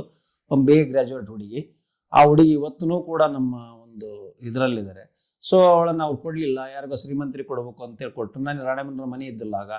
ಈಗ ಮನೆ ಕಟ್ಕೊಂಡು ಕಾರಿಗೆ ತುಣಿಯನ್ನು ದೇವರು ಪ್ರಾಕ್ಟೀಸ್ ಚೆನ್ನಾಗಿಟ್ಟಿದ್ದಾನೆ, ಚೆನ್ನಾಗಿ ಮಾಡ್ಕೊಂಡಿದ್ದೀವಿ. ಎಲ್ಲ ಮಕ್ಕಳು ವಿದ್ಯಾವಂತರಾಗಿದ್ದಾರೆ. ಒಬ್ಬರು ಬಾಂಬೆ ಹೈಕೋರ್ಟ್ ಲಾಯರ್ ಆಗಿದ್ದಾರೆ, ಒಬ್ಬರು ಬೆಂಗಳೂರು ಡಾಕ್ಟರ್ ಇದ್ದಾರೆ, ಒಬ್ಬರು ಫಾರಿನ್ನಾಗಿದ್ದಾರೆ. ಹೀಗಾಗಿ 3 ಜನನೂ ಯಾರು ನಮ್ಮ ಮೇಲೆ ಡಿಪೆಂಡ್ ಇಲ್ಲ. ನಾನು ಮಕ್ಕಳಿಗಾಗಿ ಆಸ್ತಿ ಮಾಡಿಲ್ಲ, ಮಕ್ಕಳನ್ನೇ ಆಸ್ತಿ ಮಾಡ್ಕೊಬಿಟ್ಬಿಟ್ಟೆ. ಒಬ್ಬರು ಬಾಂಬೆ ಹೈಕೋರ್ಟ್ ಲಾಯರು, ಅವ್ರ ಗಂಡ ಇಂಜಿನಿಯರು, ಆಮೇಲೆ ಒಬ್ಬರು ಫಾರಿನ್ನಾಗೆ ಇದು ಇಂಜಿನಿಯರು, ಅವ್ರ ಗಂಡು ಇಂಜಿನಿಯರು, ಆಮೇಲೆ ಇವರು ಬೆಂಗಳೂರಿಗೆ ಕೊಟ್ಟಿರೋ ಡಾಕ್ಟ್ರು, ಮಗಳ ಡಾಕ್ಟ್ರು, ಹಳೆಯ ಮೆಕ್ಯಾನಿಕಲ್ ಇಂಜಿನಿಯರು. ಹೀಗಾಗಿ ಅವರೇ ಸ್ವಂತ ಮನೆ ಮಾಡ್ಕೊಂಡು ಭಾಳ ಚೆನ್ನಾಗಿದ್ದಾರೆ. ಸೊ ಅದರಿಂದ ಅವರು ಚೆನ್ನಾಗೇ ಇದ್ದಾರೆ. ನನಗೇನು I am not depending on them, they are not depending on me. ಹೀಗಾಗಿ ನನ್ನ ವೈಯಕ್ತಿಕ ಜೀವನದ್ದು ಏನೂ ತೊಂದರೆ ಇಲ್ಲ. ಲವ್ ಅಂದರೆ, ನಾನು ಮದುವೆಗೋಸ್ಕರ ಲವ್ ಮಾಡಿದ್ದೆ, ಇಬ್ಬರನ್ನ ಲವ್ ಮಾಡಿದ್ದೆ, ಅದು ಆಗಲಿಲ್ಲ. 3ನೇದಕ್ಕೆ ಅರೇಂಜ್ ಮ್ಯಾರೇಜು, ಅದು ಲವ್, ಅದು ಮುನ್ನೇದು ಲವ್ವೇ. 3 ಮಂದಿ ಚಾಯ್ಸ್ ಮಾಡಿದ್ದೆ, 3ರಾಗ 2 ಮೊದಲು 1, 2 ಹೋದವು. 3ನೇ ಪ್ಲೇಸ್ ನನಗೆ ಸಿಕ್ತು. 3ನೇ ಪ್ಲೇಸು ಲವ್ವೇ, ಅದು ಲವ್ ಇದ್ದಂಗೆ. ಬಟ್ ನಮ್ಮ ಸಮಾಜದಲ್ಲಿ ಅರೇಂಜ್ಡ್ ಮ್ಯಾರೇಜ್ ನಮ್ಮ ಅಪ್ಪಗೆ ಹೇಳಿ, ಇಲ್ಲ ಬೇಡಪ್ಪ, ಬಡವ್ರು ಅದಾರೆ, ಓದಿಲ್ಲ ಹೆಣ್ಮಗಳದು, ಮತ್ತು ಬಡವ್ರು ಅದಾರೆ ಅಂತ ನಮ್ಮ ಅಪ್ಪ ಹೇಳಿದ. ಮುಂದೆ ನೀನು ಪ್ರಾಕ್ಟೀಸ್ ಇಲ್ಲದ್ರೆ ಶ್ರೀಮಂತರ ಮನೆಗಾದ್ರೆ ಒಳ್ಳೇದಾಗ್ತೈತಿ ಅಂದ್ರೆ, ಇಲ್ಲಪ್ಪ ನೋಡೋಣ, ನಾವೇನು ಅವ್ರು ದುಡಿದು ತಿನ್ನಂಗಿಲ್ಲ ಅಂದು ಬಡವ್ರ ಮನೆಗೆ ಯಾವುದು ಡೌರೀಸ್ಗಳಿಲ್ಲ, ಏನಿಲ್ಲ. ಅವರ ಪ್ರೀತಿಲಿ 1 ತೊಲ ಉಂಗುರ, 1 ತೊಲ ಚೈನ್ ಕೊಟ್ಟಿದ್ರು, 1 ಜೊತೆ ಬಟ್ಟೆ ಕೊಟ್ಟಿದ್ರು. ಮದುವೆ ನಾವೇ ನಮ್ಮ ಮನೆ ಮುಂದೆ ಹಾಕ್ಕೊಂಡು ಮಾಡ್ಕೊಂಡ್ವಿ. ಅದು ಚಪ್ರದ ಮದುವೆ, ನಾವೇನು ಕಲ್ಯಾಣ ಮಂಟಪ ಎಲ್ಲ ಎಂಥದಲ್ಲ, ಮನೆ ಮುಂದೆ ಚಪ್ರ ಹಾಕ್ಯಂದು ಹಳ್ಳಿ ಇದರಿಂದ ಸಂಪ್ರದಾಯ ಪ್ರಕಾರ ಮದುವೆ ಆದೆ. ದೇವ್ರು ಚೆನ್ನಾಗೇ ಇಟ್ಟಿದ್ದಾನೆ. ಆಮೇಲೆ ಜಮೀನು ಉಕ್ಕಡಗಾತ್ರ ಜಮೀನಿದೆ. ಜಮೀನು ಬಿಟ್ಟು ರಾಣೆಮನ ಕೇಸ್ ಆಗಿದ್ದರಿಂದ ಬಾಡಿಗೆ ಮನೆಗಿದ್ವಿ. 98ರಾಗ ಈ ಮನೆ ಕಟ್ಟಿಸಿದೆ. ಆಮೇಲೆ 2012ರಾಗ ಈ ಆಫೀಸು ಮೇಲೆ ಗೆಸ್ಟ್ ರೂಮ್ ಕಟ್ಟಿಸಿದೆ. ಆಮೇಲೆ 16ರಾಗ ಇನ್ನೊಂದು ಮನೆ ಮ್ಯಾಲೆ ಕಟ್ಟಿಸಿದೆ. ಮತ್ತು ಹಿಂಗಾಗಿ ಮಾಡಿದೆವು. ಉಕ್ಕಡಗತ್ತಿರೋ ಸ್ವಲ್ಪ ಜಮೀನು ತೊಗೊಂಡಿದ್ದೀವಿ. ಇಲ್ಲಿ ರಾಣೆಬೆನ್ನೂರು ಸ್ವಲ್ಪ ಸೈಟ್ ಗೀಟ್ ಎಲ್ಲ ತೊಗೊಂಡಿದ್ವಿ. ಹೆಂಗೆ ಎಷ್ಟು ನಮ್ದು ಇನ್ಕಮ್ ಇದೆ ಅಷ್ಟು ನಾವು ಮಾಡಿಕೊಂಡಿದ್ದೀನಿ. ಏನು ಸರ್, ಈಗ ನಿಮ್ಮ ವಕೀಲಿಕೆ ಅಥವಾ ಅಡ್ವೊಕೇಟ್ ವೃತ್ತಿ ಬಿಟ್ಟು ನೀವು ಮೇನ್ ಫೇಮಸ್ ಆಗಿದ್ದ ಈ ಫೇಸ್ಬುಕ್ ಸೋಷಿಯಲ್ ಮೀಡಿಯಾದಿಂದ. ಈಗ ಸಡನ್ ಆಗಿ ನಿಮಗೆ ಔಟ್ ಆಫ್ ದಿ ಬ್ಲೂ ಅಂತ ಅಂತಾರಲ್ಲ ಸರ್, ಹಂಗೆ ಈ ಸೋಷಿಯಲ್ ಮೀಡಿಯಾಕ್ಕೆ ಬಂದು ಹೀಗೆಲ್ಲ ಪೋಸ್ಟ್ ಹಾಕಬೇಕು ಅಂತ ಯಾಕೆ ಬಂತು ಸರ್? ಸರ್, ಸೋಷಿಯಲ್ ಮೀಡಿಯಾಕ್ಕೆ ಬರೋದು ನಾನು ಸುಮ್ಮನೆ ಒಂದು ಫೇಸ್ಬುಕ್ ಮಾಡಿಸಿದೆ. ನಮ್ಮ ಜೂನಿಯರ್ ಕಡೆಯಿಂದ ಒಂದು ಫೇಸ್ಬುಕ್ ಮಾಡಿಸಿದೆ. ಫೇಸ್ಬುಕ್ನಾಗೆ ಯೂಟ್ಯೂಬ್ನಾಗೆ ನಾನು ಈ ಸ್ಮಾರ್ಟ್ಫೋನ್ ತಗೊಂಡಾಗ ಯೂಟ್ಯೂಬ್ನಲ್ಲಿ ಕೆಲವೊಂದು ವಿಚಾರಗಳು ಬರೋವು. ಗಾಂಧೀಜಿ ಅವಹೇಳನ ಮಾಡೋದು, ಅಂಬೇಡ್ಕರ್ ಅವ್ರಿಗೆ ಅವಹೇಳನ ಮಾಡೋದು ಸ್ಟಾರ್ಟ್ ಆಗಿತ್ತು. ಆಮೇಲೆ ಈ ಮೇನ್ ಅನಂತಕುಮಾರ್ ಹೆಗಡೆ ಸಂವಿಧಾನವನ್ನು ಸುಡಬೇಕು ಅಂತ ಮಾತು ಹೇಳಿದ್ದ. ಅದು ನನಗೆ ಭಾಳ ಸಿಟ್ಟು ಬಂದ್ಬಿಡ್ತು. ಗಾಂಧೀಜಿ ಚರಕದಿಂದ ಈ ಇದು ಬರಲಿಲ್ಲ ಅಂತ ಹೇಳಿದ. ಆಗ ನಾನು ಕೆರಳಿಬಿಟ್ಟೆ. ಆಮೇಲೆ ಈ ಹೆಣ್ಣುಮಕ್ಕಳಿಗೆ ಕೆಟ್ಟದಾಗಿ ಇದು ಮಾಡೋರು, ಸೋನಿಯಾ ಗಾಂಧಿ ಬಾರ್ ಡ್ಯಾನ್ಸರ್ ಅನ್ನೋದು, ಆಮೇಲೆ ಇಂದಿರಾ ಗಾಂಧಿ ಕೊಲೆಯನ್ನು ಗೌರವಿಸೋದು, ಅದನ್ನು ಇದನ್ನು ಮಾಡೋದು, ಆಮೇಲೆ ಈ ರಾಜೀವ್ ಗಾಂಧಿ ಕೊಲೆಯನ್ನು ವೈಭವೀಕರಿಸೋದು, ಗೌರಿ ಲಂಕೇಶ್ ಕೊಲೆಯನ್ನು ವೈಭವೀಕರಿಸೋದು, ಕೊಲೆ ಮಾಡಿದಾರನ್ನ ವೈಭವೀಕರಿಸೋದು. ಈಗ ನೋಡಿ ಅಲ್ಲಿಂದ ಎಲ್ಲಿ ಮಟ್ಟ ಬಂತಂದ್ರೆ ಈಗ ಗೌರವಾನ್ವಿತ ನಮ್ಮ ದೇಶದ ಮೆದುಳೋದು head judiciary is the first one in the constitution and India. Chief justice ಅವ್ರ ಕಡೆಗೆ ಈ ರೀತಿ ಅವಹೇಳನ ಮಾಡುವಂಥ ಮಟ್ಟಕ್ಕೆ ಇವ್ರು ಹೋಗಿದ್ದಾರೆ ಅಂದರೆ ಇನ್ನು ನೀವು ಯಾವ ರೀತಿ ಉಳಿಬೇಕೋ? ಈ ಕಾರಣದಿಂದ ನಾನು 1920-21ರಲ್ಲಿ ಸೋಷಿಯಲ್ ಮೀಡಿಯಾದಲ್ಲಿ ಫೇಸ್ಬುಕ್ ಮುಖಾಂತರ ಬಂದೆ. 2020-21ರಲ್ಲಿ ನಾನು ಫೇಸ್ಬುಕ್ಕಿಗೆ ಬಂದೆ. ಫೇಸ್ಬುಕ್ಕಿಗೆ ಬಂದಾಗ ಇವರವೆಲ್ಲ ನೋಡಲಾಗಿ ನಾನು ಹೇಳಿದೆ ಅನಂತಕುಮಾರ್ ಹೆಗಡೆಗೆ ಚಾಲೆಂಜ್ ಮಾಡಿ ಮಾತಾಡಿದೆ. ಅದು 7-8 ಲಕ್ಷ ಓಡ್ಬಿಡ್ತು ಫಸ್ಟಿಗೆ. ನಾನು ಒಂದು ಲೈವ್ ಮಾಡಿ ಹೇಳಿದ್ದು, ಒಂದೇ ಒಂದು ಲೈವ್ಗೆ 7-8 ಲಕ್ಷ ಓಡ್ತು. ಅಪ್ಪ ಎಷ್ಟು ದಿವಸ ಎಲ್ಲಿದ್ದೆ ಅಂತ ನಾನು ವೆಲ್ಕಮ್ ಮಾಡಿದರು. ಸೊ ಅಲ್ಲಿಂದ ಸ್ಟಾರ್ಟ್ ಆಯ್ತು ನನ್ನ ಜರ್ನಿ. ಆಮೇಲೆ ನಾನು ಅಕೌಂಟ್ ಬೈ ಮಾಡೋದು, ಆಮೇಲೆ ನನ್ನ ಫೋನ್ ನಂಬರ್ ತಗೊಂಡು ಬೈಯೋದು, ಟ್ರೋಲ್ ಮಾಡೋದು, ಅವೆಲ್ಲ ಅದು. ನಾನು I want bother, ಹೆದರಲಿಲ್ಲ.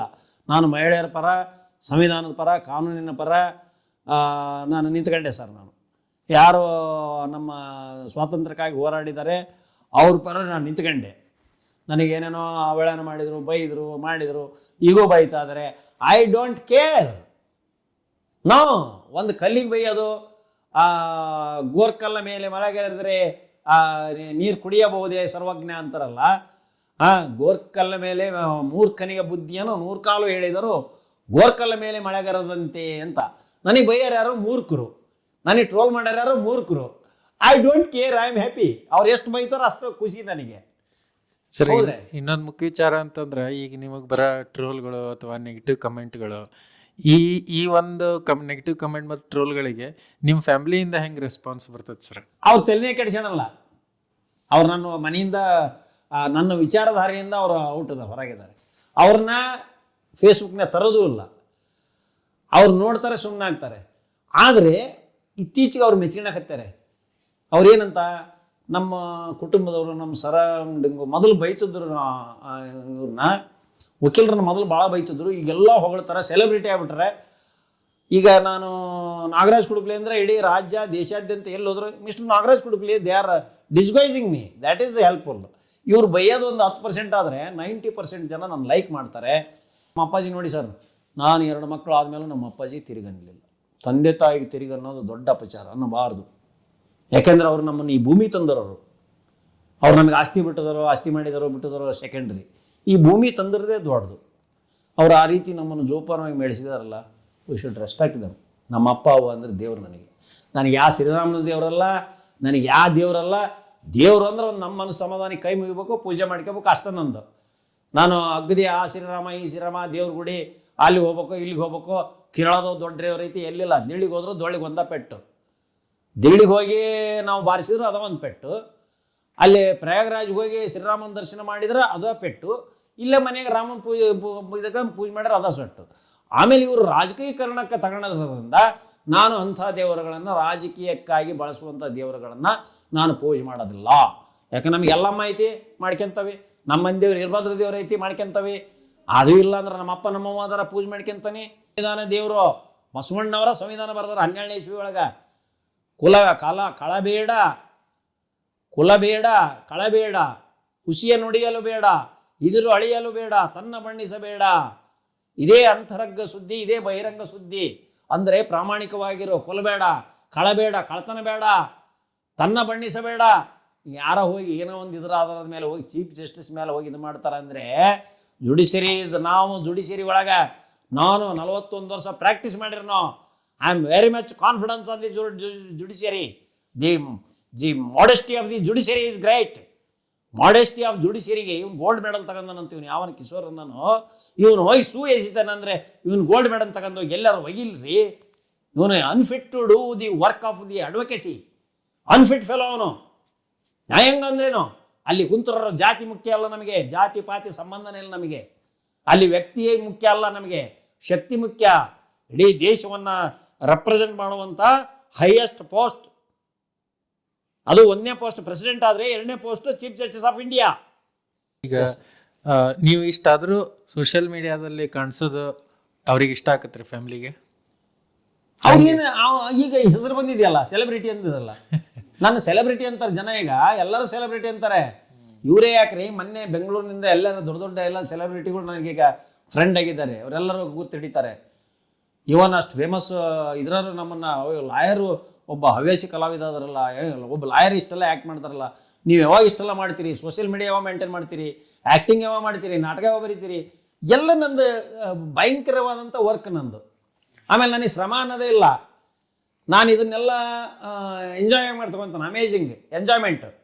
This is in true also. It is not a business, it is also one of the inspiration. ಇದು ಒಂದು ಇದು ನನಗೆ ಇದು ಹವ್ಯಾಸವಾಗಿ ತೊಗೊಳ್ಳೋದು. ವಕೀಲಿಕೆ ಐತಲ್ಲ, ಅದನ್ನು ಪ್ರೊಫೆಷನ್ ಅಂತ ತೊಗೊಂಡಲ್ಲ ನಾನು. That is one of inspiring. ಅದನ್ನ ಎಂಜಾಯಿಂಗ್ ವರ್ಕ್ ಅದು. ನನಗೆ ಕಾರ್ ಡ್ರೈವಿಂಗ್ ಐತಲ್ಲ, that is not the work, enjoyment. Case ನಡೆಸೋದು ಎಂಜಾಯ್ಮೆಂಟ್ ಅದು. ನನ್ನ ಪಾರ್ಟಿಗೆ ನ್ಯಾಯ ಕೊಡಿಸ್ಲಿಕ್ಕೆ ಅಷ್ಟು ಎಂಜಾಯ್ ಆಗಿ ನಾ ಕೇಸ್ ನಡೆಸಿ ಗೆದ್ದು ಕೊಡ್ತಾನೆ. 100ಕ್ಕೆ 97% ನನ್ನ ಕೇಸ್ ವಿನ್ ಆಗಿದ್ದಾವೆ. ನೋಡಿ ಸರ್, ಕೊಪ್ಪಳದಲ್ಲಿ ಹೋಗಿ ಗೆದ್ದು ಬಂದಿದ್ದೇನೆ ಕೇಸು. ಇದು ನೋಡಿ, ಕೊಪ್ಪಳದಲ್ಲಿ ಕೇಸ್ ನಡೆಸಿರೋದು. SC ನಂಬರ್ 58 ಕಾಂಟೆಸ್ಟಿಂಗು 13 ಮಂದಿ ವಿಟ್ನೆಸ್ ಹೇಳಿದ್ದಾರೆ. ಈ ಕೇಸನ್ನು ಗೆದ್ದೆ ಸರ್ ನಾನು. ಸರ್, ಈಗ ನಿಮ್ಮ ವೈಯಕ್ತಿಕ ಅಭಿಪ್ರಾಯ, ಆಮೇಲೆ ಈಗ ವೈಯಕ್ತಿಕ ಏನು ನಿಮ್ಮ ದೃಷ್ಟಿಕೋನಗಳು ಇದಾವಲ್ಲ, ಇವನ್ನ ಸೋಷಿಯಲ್ ಮೀಡಿಯಾಕ್ಕೆ ತಂದ್ರೆ ನಿಮ್ಮ ಒಂದು ಪರ್ಸ್ನಲ್ ಇಮೇಜಿಗೆ ಎಫೆಕ್ಟ್ ಆಗ್ತೈತಿ ಆಗಲ್ಲ ಅನ್ನೋ ಒಂದು ಏನಾರ ಒಂದು ಯೋಚನೆ ಐತೆ ಸರ್? ಈಗ ವೈಯಕ್ತಿಕ ಯಾವುದಿಲ್ಲ ಸರ್. ನನ್ನ ಪ್ರೊಫೆಷನ್ನು ಪಬ್ಲಿಕ್ಕು, ನಾನು ಆರ್ಟ್ ಮಾಡೋದು ಪಬ್ಲಿಕ್ಕು, ಸೋಷಿಯಲ್ ಮೀಡಿಯಾದಲ್ಲಿ ನಾನು ಮಾತಾಡೋದು ಪಬ್ಲಿಕ್ಕಿದು. ಪಬ್ಲಿಕ್ಕಿಗೋಸ್ಕರ ನಾನು ಮಾತಾಡ್ತೀನಿ, ಪಬ್ಲಿಕ್ಕಿಗೋಸ್ಕರ ನಾನು ಡ್ರಾಮಾ ಮಾಡ್ತೀನಿ. ನನ್ನ ನಂಬಿ ಬಂದವರಿಗೋಸ್ಕರ ದಿಸ್ ಈಸ್ ಪಬ್ಲಿಕ್ ವರ್ಕ್. ಇದು ಯಾವುದು advocacy is the noble profession. It is not the profession of earning money. ಹಣನ ಗಳಿಸುವಂಥ ಪ್ರೊಫೆಷನ್ ಅಲ್ಲ ಇದು. ಇದು ಬಡವರಿಗೆ ನ್ಯಾಯವನ್ನು ಕೊಡಿಸುವಂಥ ಒಂದು ನೋಬಲ್ ಪ್ರೊಫೆಷನ್ನು. ಕಾನೂನಿನ ಎಂಜಾಯ್ಮೆಂಟ್ ಅದು, ಡಿಸಿಪ್ಲಿನ್ ಅದು. Discipline and maintaining the dignity of the decorum of the judiciary. ನ್ಯಾಯಾಂಗದೊಳಗೆ ಅದರ ಒಂದು ವ್ಯಾಪ್ತಿನೇ ಬೇರೆ, ನ್ಯಾಯಾಂಗದೊಳಗೆ ಕಾನೂನಿನ ಕ್ಲಚಸ್ಸೇ ಬೇರೆ, ಜಜಸ್ಸನ್ನು ನೋಡೋ ಆ್ಯಂಗಲ್ಲೇ ಬೇರೆ. ನನಗಿಂತೂ ಸಣ್ಣ ವಯಸ್ಸಿನ ಜಜಸ್ ಬರ್ತಾರೆ, ಅವ್ರಿಗೆ ಕೈ ಮುಗಿತೇವೆ ನಾವು. We are giving respect to them. We are highlighting that the judiciary is the great in the India. ಜಗತ್ತು ನಮ್ಮ ಜುಡಿಷಿಯರಿ ಬಗ್ಗೆ ನೋಡ್ತಾ ಇದೆ ಇವತ್ತು. ಜಗತ್ತಿನಲ್ಲಿ ಶ್ರೇಷ್ಠವಾದ ನ್ಯಾಯಾಂಗ ವ್ಯವಸ್ಥೆ ನಮ್ಮ ಭಾರತದ ಜುಡಿಷಿಯರಿ ವ್ಯವಸ್ಥೆ. ಸರ್, ಈ ಜಾತೀಯತೆ ಬಗ್ಗೆ ನಿಮ್ಮ ಅಭಿಪ್ರಾಯ ಏನು ಸರ್? ಜಾತೀಯತೆ ನೋಡ್ರಿ, ತಮ್ಮ ಸ್ವಾರ್ಥಕ್ಕಾಗಿ ಮಾಡ್ಕೊಂತಾರೆ ಜಾತೀಯತೆ. ನನಗೆ ಜಾತಿ ಅನ್ನೋದು ಗೊತ್ತಿಲ್ಲ, ಧರ್ಮ ಅನ್ನೋದು ಗೊತ್ತಿಲ್ಲ. ನಾನು ಹಿಂದೂ ಧರ್ಮದ ಹುಟ್ಟಿದ್ದೇನೆ ಅಂತ ನಮ್ಮ ಹಿರಿಯರು ಹೇಳಿದ್ದಾರೆ. ನಾವು ಆದ್ದರಿಂದ ನಮ್ಮ ಧಾರ್ಮಿಕ ಆಚರಣೆಗಳನ್ನು ಮನೆಯಲ್ಲಿ ಮಾಡ್ಕೊತೀವಿ. ಅದು ಹೆಚ್ಚು ಪ್ರಶಸ್ತಿ ಕೊಡಲ್ಲ ಅವ್ರು. ನಾವು ಮನೆಯಲ್ಲಿ ಏನು ನಿಯಮ ನಿಂತ ಶ್ರಾವಣದ ಪೂಜೆ ಪುನಸ್ಕಾರ ಇಂಥವೆಲ್ಲ ಮಾಡ್ತಾರೆ. ಉಗಾದಿ ಎಲ್ಲ ಹಬ್ಬಗಳನ್ನು ಮಾಡ್ತೀವಿ. ಬೇರೆ ಹಬ್ಬಗಳು ಮಾಡಿದರೆ ಅವ್ರಿಗೂ ನಾವು ಸಪೋರ್ಟ್ ಮಾಡ್ತೀವಿ. ಈ ಮುಸ್ಲಿಂ ಹಬ್ಬಗಳ ಆಚರಣೆ ಬರ್ತವೆ, ಅವ್ರಿಗೆ ಸಪೋರ್ಟ್ ಮಾಡ್ಕೊಟ್ಟಪ್ಪ ನಿಮ್ಮ ಆಚರಣೆನ. ಕ್ರಿಶ್ಚಿಯನ್ಸ್ ಅವ್ರು ಏನನ್ನ ಇದು ಮಾಡ್ತಾರೆ, ನ್ಯೂ ಇಯರ್ ಡಿಸೆಂಬರ್ 25 ಅವೆಲ್ಲ ಮಾಡ್ಕೊಂತಾರೆ, ಅವಕ್ಕೆಲ್ಲ ನಾವು ಸಪೋರ್ಟ್ ಮಾಡ್ತೀವಿ. ಅವ್ರ ಮೇಲೆ ಇವರು ಕಲ್ಲೋಗಿದೆ, ಇವ್ರ ಮೇಲೆ ಅವ್ರ ಕಲ್ಲು, I don't like it. We are all are equal before law. ಎಲ್ಲರೂ ಸಮಾನರು. We are all the equal reasonable rights. ಯಾಕಂದರೆ ನಮಗೆ ಏನಿದೆ ಅಂದರೆ ರಿಲಿಜಿಯನ್ ರೈಟ್ಸ್ ಇದ್ದಾವೆ, ರಿಲಿಜಿಯಸ್ ಫ್ರೀಡಮ್ಸ್ ಇದ್ದಾವೆ. ರಿಲಿಜಿಯಸ್ ಫ್ರೀಡಮ್ಸ್ ಬೇಕಾದ್ರೆ ನಮ್ಮ ಫ್ರೀಡಮ್ ನಾವು ಮಾಡ್ಕೊಂತೀವಿ, ಅವ್ರ ಫ್ರೀಡಮ್ ಅವ್ರು ಮಾಡ್ಕೊಂತಾರೆ. ಯಾರು ಹೇಳಿದ್ದಾರೆ ಗಣೇಶನ ಮೂರ್ತಿ ಮೇಲೆ ಕಲ್ಲು ಹೊಡಿ ಅಂತ? ಯಾವನು ಹೇಳಿದಾನೆ? ಎಲ್ಲೈತ್ಲಾ? ಅಥವಾ ಅವ್ರ ಚರ್ಚ್ ಮೇಲೆ ಅಥವಾ ಮಸೀದಿ ಮೇಲೆ ಕಲ್ಲು ಹೋಗಿ ಅಂತ ಎಲ್ಲೈತಿ? ದೋಸ್ ಆಲ್ ಆರ್ ಸಮ್ ಯಾವ ಕಿಡಿಗೇಡಿಗಳು ಮಾಡ್ತಾರೆ, ಅದು ಸಮಾಜಗಳವೇ ಧಾರ್ಮಿಕ ಇದ್ರ ಮೇಲೆ ಪ್ರಭಾವ ಬೀರ್ತವೆ. ನಾನು ಜಾತಿವಾದಿ ಅಲ್ಲ, ಧರ್ಮವಾದಿನೂ ಅಲ್ಲ, ಯಾವ ಧರ್ಮಕ್ಕೂ ನಾನು ಅಂಟ್ಕೊಂಡಿಲ್ಲ. ಆದರೆ ನಾನು ಪೂಜೆ ಮಾಡ್ತಕ್ಕಂಥ ಧರ್ಮ ಹಿಂದೂ ಧರ್ಮ. ನನ್ನ ದೇವರು ಸೌದತ್ತಿ ಯಲ್ಲಮ್ಮ, ಗಂಡು ದೇವರು ರಟ್ಟಳ್ಳಿ ವೀರಣ್ಣ. ಈ ಎರಡು ನಮ್ಮ ಮನೆ ದೇವರುಗಳು. ಇದಕ್ಕಿಂತ ಹೆಚ್ಚಿನ ದೇವರುಗಳು ಯಾರಂದ್ರೆ ನನ್ನ ತಂದೆ ತಾಯಿ. ನನ್ನ ತಂದೆ ತಾಯಿ ನನಗೆ ಜಗತ್ತಿನ ಪಾರ್ವತಿ ಪರಮೇಶ್ವರ ಇದ್ದಂಗೆ. ಅವ್ರನ್ನ ಬಿಟ್ಟರೆ ಬೇರೆ ಯಾವ ಪ್ರತ್ಯಕ್ಷವಾಗಿ ನೋಡುವಂಥ ಜೀವ ತುಂಬಿರ್ತಕ್ಕಂಥ ದೇವರನ್ನು ನಾನು ನೋಡೇ ಇಲ್ಲ. ಜೀವ ಇರ್ತಕ್ಕಂಥ ದೇವರುಗಳನ್ನು ನನ್ನ ತಂದೆ ತಾಯಿಗಳನ್ನು ಬಿಟ್ಟರೆ ನಿರ್ಜೀವ ದೇವರುಗಳನ್ನು ನಾನು ನೋಡಿದ್ದೀನಿ. ಸಜೀವ ದೇವರುಗಳಂದ್ರೆ ನಮ್ಮಪ್ಪ ನಮ್ಮವ್ವ. ಇದು ನನ್ನ ಧರ್ಮ, ಇದು ನನ್ನ ಜಾತಿ. ಸರಿ, ಈಗ ಸೋಷಿಯಲ್ ಮೀಡಿಯಾದಾಗ ನಿಮ್ಮನ್ನು ನೀವು ಇಂಟ್ರೊಡ್ಯೂಸ್ ಮಾಡ್ಕೊಳ್ಬೇಕಾರೆ ಅಗ್ರಿಕಲ್ಚರಿಸ್ಟ್, ಅಡ್ವೊಕೇಟ್ ಆ್ಯಂಡ್ ಆ್ಯಕ್ಟರ್ ಅಂತಂದು ಇಂಟ್ರೊಡ್ಯೂಸ್ ಮಾಡ್ಕೊಂತೀರಿ. ಆಮೇಲೆ ಈಗ ನಿಮ್ಮ ಕ್ಲೈಂಟ್ಗಳ ಬಗ್ಗೆ ಕೇಳ್ಪಟ್ಟ ಅವ್ರ ಬಾಯ ಕೇಳ್ದಂಗೆ ಏನಂದ್ರೆ ವಕೀಲರಿಗೆ ಸಿಟ್ಟು ಭಾಳ, ಸಡನ್ನಾಗಿ ರೈಸ್ ಆಗ್ತಾರ, ಬೈತಾರ, ಭಾಳ ಬೈತಾರ ಅಂತ ಅಂತಾರೆ ಸರ್. ಇದ್ರ ಬಗ್ಗೆ ಏನಂತೀರಿ? ಈಗ ನಾನು ಸೋಷಿಯಲ್ ಮೀಡಿಯಾದಾಗ ಹೇಳೋದು, mister Nagaraj Kudkli, an advocate, agriculturist and an artist. ಇದಿವು 3 ಸ್ಲೋಗನ್ ನನ್ನವು. ಹೆಂಗೆ ಅಂತೀರಿ? ಒಂದನೇದು ಅಡ್ವೊಕೇಟು, ಲಾಯರ್ ಆಗಿ ಇಲ್ಲಿ ಬಂದಿದ್ದೀನಿ. ಅದರ ನಡುವೆ ನಾನು ಒಬ್ಬ ಹವ್ಯಾಸಿ ರಂಗನಾಟಕ ಸಿನಿಮಾ ಮಾಡಿದ್ದೀನಿ, ಇವನು ಮಾಡಿದ್ದೀನಿ, ಸೀರಿಯಲ್ನ ಮಾಡಿದ್ದೀನಿ, ಕಥೆಯಾದ ಕಾಳ ಸಿನಿಮಾ ಮಾಡಿದ್ದೀನಿ, ಮೊನ್ನೆ ರೋಲರ್ ಸಿನಿಮಾ ಮಾಡಿದ್ದೀನಿ, ಮತ್ತು ಈಗ ನಾಳೆ ನವಂಬರ್ನಲ್ಲಿ ಯಾವುದೋ ಒಂದು ಫಿಲ್ಮ್ ಕೊಟ್ಟಿದ್ದಾರೆ, ಶೂಟಿಂಗ್ ಇದೆ. ಹಲವಾರು ಶೂಟಿಂಗ್ನಲ್ಲಿ ಹೋಗ್ಲಿಕ್ಕೆ ನನಗೆ ಟೈಮ್ ಸಿಕ್ಕಿಲ್ಲ. ಹಲವಾರು ಇದು ಸೀರಿಯಲ್ ಕೊಟ್ಟಿದ್ದಾರೆ, ಕಾಮಿಡಿ ಕಿಲಾಡಿಗಳು ಹೋಗಿದ್ದೀನಿ. ಸೊ ಅದ್ರ ಹಿಂದೆ ನಾನು ಅಮೇಚೂರ್ ಆ್ಯಕ್ಟರ್ ಅಂತ ಹೇಳೋದಕ್ಕೆ ಸುಮಾರು ಒಂದು 50-60 ಡ್ರಾಮಾ ಮಾಡಿದ್ದೀನಿ, ಒಂದು 7-8 ನಾಟಕಗಳನ್ನು ಬರೆದಿದ್ದೀನಿ. ಅದರಲ್ಲಿ 2 ನಾಟಕಗಳನ್ನು ಪ್ರಚಾರ ಕೊಟ್ಟಿದ್ದೀನಿ, ಪಬ್ಲಿಷ್ ಮಾಡಿದ್ದೀನಿ. ಕಾನೂನಿಗೆ ಕಾನೂನೇ ಸವಾಲು ಅನ್ನೋದು 2 ಶೋ ಮಾಡಿದ್ದೀನಿ, ಭಾಳ ಅದ್ಭುತವಾದ ನಾಟಕ ಅದು. ಆಮೇಲೆ 2ನೇದು ತಿಮ್ಮನಗೌಡ ಕ್ರಾಂತಿಕಾರಿ ತಿಮ್ಮನಗೌಡ ಸ್ವಾತಂತ್ರ್ಯದ ಕಿಚ್ಚು ಅಂಥೇಳಿ ನೈಜವಾದ ಘಟನೆ ನಡೆದದ್ದನ್ನು 1911ರಿಂದ 1943ರವರೆಗೆ ಮೈಲಾರ ಮಹಾದೇವ ಅವರ ಸಮಕಾಲೀನ ಮೆಣಸಿನಾಳ, ರಾಣೆಬೆನ್ನೂರು ತಾಲೂಕು ಮೆಣಸಿನಾಳ ತಿಮ್ಮನಗೌಡರ ಕಥೆಯನ್ನು ಬರೆದಿದ್ದೀನಿ. ಅದರಲ್ಲಿ ತಿಮ್ಮನಗೌಡರ ಹೀರೋ ಪಾತ್ರ ನಾನೇ ಮಾಡಿದ್ದೀನಿ. ಅದರಲ್ಲಿ ಫಿಲ್ಮ್ 90 ಬಿಡಿ ಮನೆಗೆ ನಡಿ ಅನ್ನೋ ಹೀರೋಯಿನ್ನು, ಫೇಮಸ್ ಹೀರೋಯಿನ್ನು, ಬಿಜಾಪುರದ ನೀತಾ ಹಿರೇಮಠನ ಒಬ್ಬ ಅದ್ಭುತ ಕಲಾವಿದೆಯನ್ನು ಕರೆಸಿ 7 ಪ್ರದರ್ಶನ ಕೊಟ್ಟಿದ್ದೀವಿ. ಮತ್ತು ಅದಲ್ಲದೆ ಈ ನಾಟಕದಲ್ಲಿ ಫೇಮಸ್ ನಟಿ ಸುಜಾತಾ, ಸುಜಾತಾ ಸಣ್ಣ ಡಾಕ್ಟರ್ ಆಫ್ ಬಸನಗೌಡರು, ನೀಲ್ಗುಂದ್ ಬಸನಗೌಡರು, ಅವ್ರ ಮಗಳು 2 ಸರಿ ಹೀರೋಯಿನ್ ಪಾತ್ರ ನನ್ನ ಜೊತೆ 3-4 ಸರಿ ಹೀರೋಯಿನ್ ಪಾತ್ರ ಮಾಡಿದ್ದಾಳೆ. ಸೊ ಅವಳು ಸಹ ಒಂದು ಹೀರೋಯಿನ್ ಕ್ಯಾರೆಕ್ಟರ್, ಅದ್ಭುತವಾದ ನಟಿ ಆಗ್ತಿದ್ಲು ಸಿನಿಮಾಕ್ಕೆ ಹೋಗಿದ್ದರೆ. ಅಂಥವರೆಲ್ಲ ನನ್ನ ಕೂಡ ಪಾತ್ರ ಮಾಡಿದ್ದಾರೆ.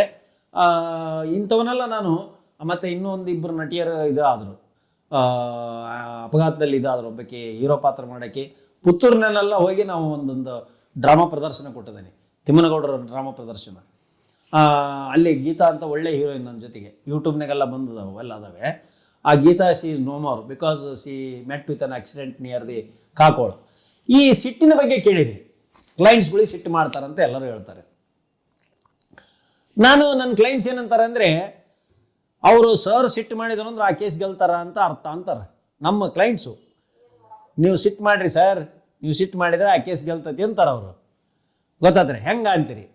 ಸಿಟ್ಟು ಯಾಕೆ ಮಾಡ್ತಾನೆ ಅಂದ್ರೆ ಸರಿಯಾದ ಡಾಕ್ಯುಮೆಂಟ್ಸ್ ಕೊಡೋದಿಲ್ಲ, ಸರಿಯಾದ ಸಾಕ್ಷಿ ಹೇಳೋದಿಲ್ಲ, ಆಮೇಲೆ ಏನೇನೋ ಸುಳ್ಳು ಹೇಳ್ತಾರೆ, ಅಲ್ಲಿ ಇರೋದೇ ಬೇರೆ, ಇವ್ರು ನನಗೆ ಹೇಳೋದೇ ಬೇರೆ. ಹಿಂಗಾದ್ರೆ ಕೇಸ್ ಕೆಟ್ಟೋಕತಿ. ಕೇಸ್ ಕೆಡ್ತತಿ ಅನ್ನೋದಕ್ಕೆ ತಂದೆ ಮಕ್ಕಳು ಓದೋದಿಲ್ಲ ಅಂದಾಗ ಹೆಂಗೆ ಸಿಟ್ಟು ಮಾಡ್ತಾರಲ್ಲ, ಹಾಗೆ ಕೇಸ್ನಾಗ ಕೋಚ್ ಕೊಡ್ತಾನೆ. ಸರಿಯಾಗಿ ನೀವು ಸರಿಯಾಗಿ ಈ ಮಾರ್ಗದಲ್ಲಿ ಹೋದರೆ ಕೇಸ್ ಗೆಲ್ತತಿ, ಇಲ್ಲ ತಗೊಂಡ್ರಿ ಅಂತ ಹೇಳ್ತೇನೆ. ಆಮೇಲೆ ಇನ್ನೊಂದು ದಿನ 20-25 ಕೇಸ್ ಇರೋದ್ರಿಂದ ಕೆಲಸದ ಒತ್ತಡ ಭಾಳ ಆಗ್ತದೆ. ಮತ್ತು ಬೇರೆ ಬೇರೆ ಕಡೆಗೆ ಹೇಳ್ತಾನೆ, ಹರಿಹರ ಹೋಗ್ಬೇಕು, ದಾವಣಗೆರೆ ಹೋಗ್ಬೇಕು, ರಾಣೆಬೆನ್ನೂರು ಕೇಸ್ ನೋಡ್ಕೋಬೇಕು, ಆಮೇಲೆ ಜೂನಿಯರ್ ಸರಿಯಾಗಿ ಟೈಮ್ ಟು ಟೈಮ್ ಬರೋದಿಲ್ಲ, ಟೈಪಿಸ್ಟ್ ಸಿಗೋದಿಲ್ಲ. ಹಿಂಗಾದಾಗ ನಮ್ಮ ರಾಣೆಬೆನ್ನೂರಲ್ಲಿ 7 ಕೋರ್ಟ್ ಅದಾವೆ, 7 ಕೋರ್ಟ್ನಲ್ಲೂ ಬೆಳಗಿನ ಕರೀತಾರೆ. ಆದ್ದರಿಂದ 11ರಿಂದ 12 ಗಂಟೆ ಒಳಗೆ ನಮ್ಮದು ಪ್ರಿಲಿಮಿನರಿ ವರ್ಕು ಬಹಳ ಸೆನ್ಸಿಟಿವ್ ವರ್ಕು. ಹೀಗಾದಾಗ ಯಾರಾದರೂ ಏನಾದರೂ ಒಂದು ಅಸಂಬದ್ಧವಾದ ಮಾತಾಡಿದರೆ ಅವರೇ ಸಿಟ್ಟು ಮಾಡ್ತಾನೆ. ಅದ್ರ ವೈಯಕ್ತಿಕ ದ್ವೇಷ ಇಡೋದಲ್ಲ, ಅದು ಆಗಿನ ಪೂರ್ತಕ್ಕಷ್ಟೇ. ಯಾರಿಗೂ ದ್ವೇಷಿಸೋದಲ್ಲ ನಾನು, ದ್ವೇಷವನ್ನು ಯಾರ ಮೇಲೂ ಇಟ್ಕೊಂಡಲ್ಲ, ನಾನು ದ್ವೇಷ ಇಟ್ಕೊಂಡ್ರೆ ಒಬ್ಬನ ಮೇಲೆ.